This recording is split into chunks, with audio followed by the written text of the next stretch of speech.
Hello guys, welcome back to our channel Wins World TV. So tuloy na nga ang bakbakan bukas, dahil kakatapos lang ng final weigh-in ng dalawang boksingero na si current undisputed and 4 World Division Champion Naoya Inoue aka the Japanese Monster kontra Yejun Kim ng bansang South Korea.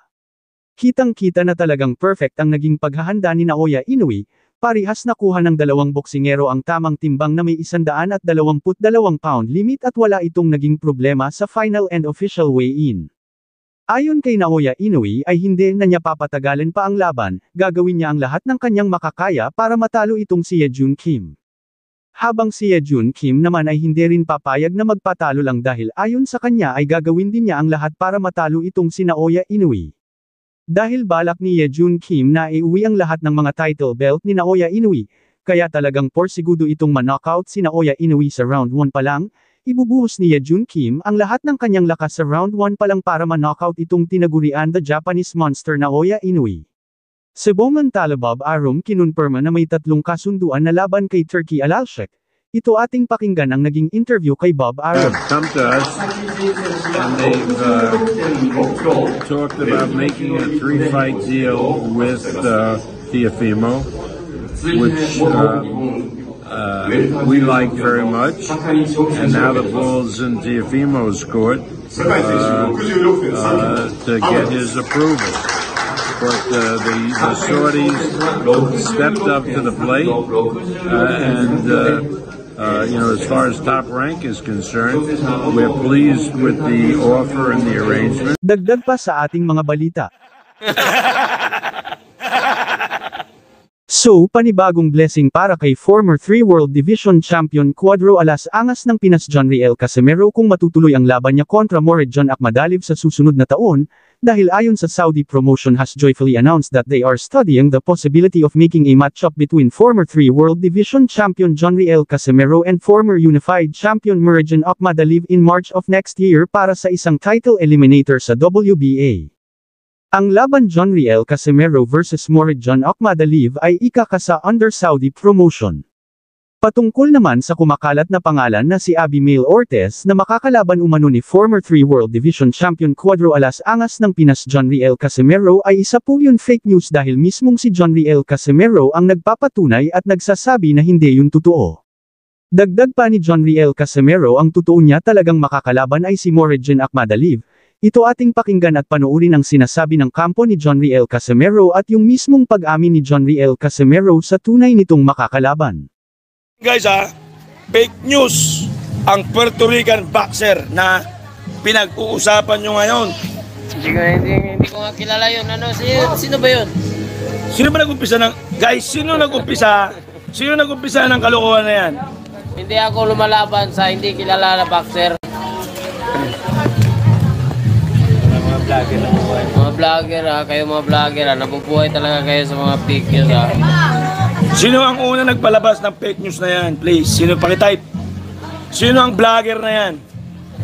Na nagpakalat ng fake news dyan?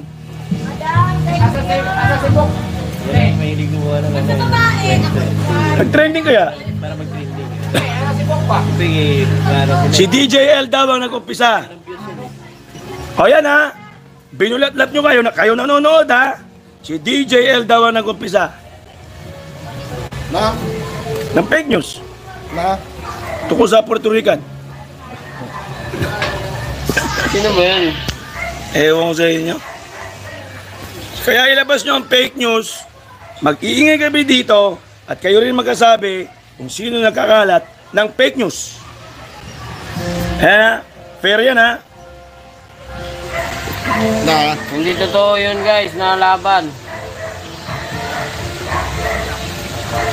Ang totoong kalaban ko si Akhmadaliev.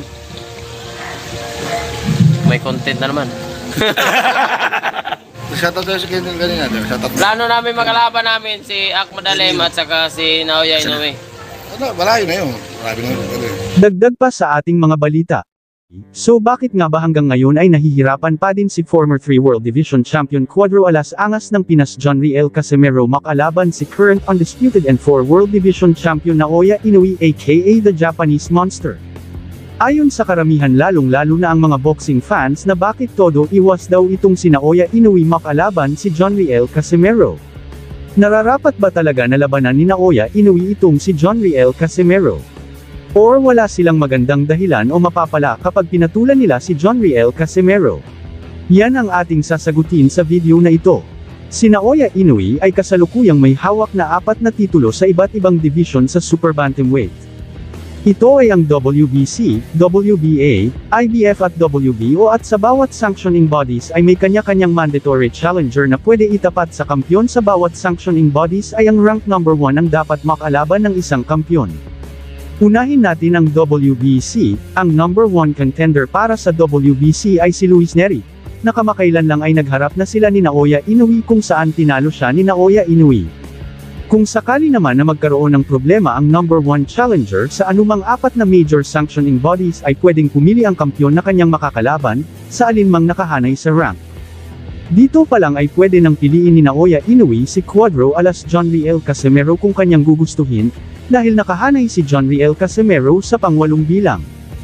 Punta naman tayo sa WBA, ang unang nakahanay dito ay si Murodjon Akhmadaliev. At kung may hindi inaasahan na problema man ang top 1 challenger na hindi siya makakalaban ay pwede rin si Naoya Inoue pumili alinman sa nakahanay na top 2 hanggang top 15 contenders, ngunit si John Riel Casimero ay wala sa top 15 ng WBA, kaya hindi siya pwedeng itapat kay Naoya Inoue.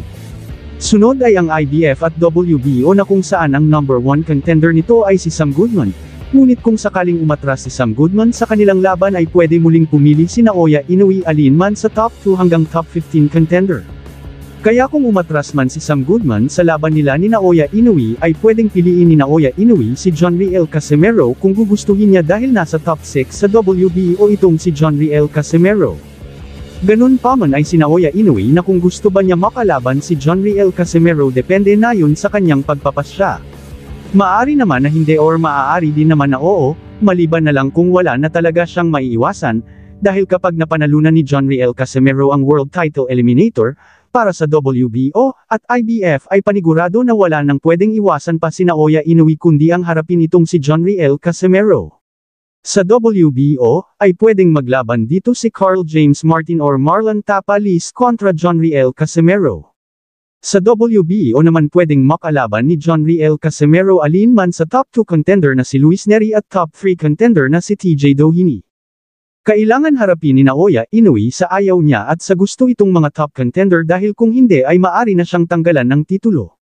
Kaya kailangan makasungkit ni John Riel Casimero ng malaking laban na maipanalo niya para maging top 1 contender, para hindi na makaiwas itong tinaguriang The Japanese Monster na harapin si Cuadro alas Angas ng Pinas. Thank you for watching. Salamat sa inyong panunood. This is Winsworld TV.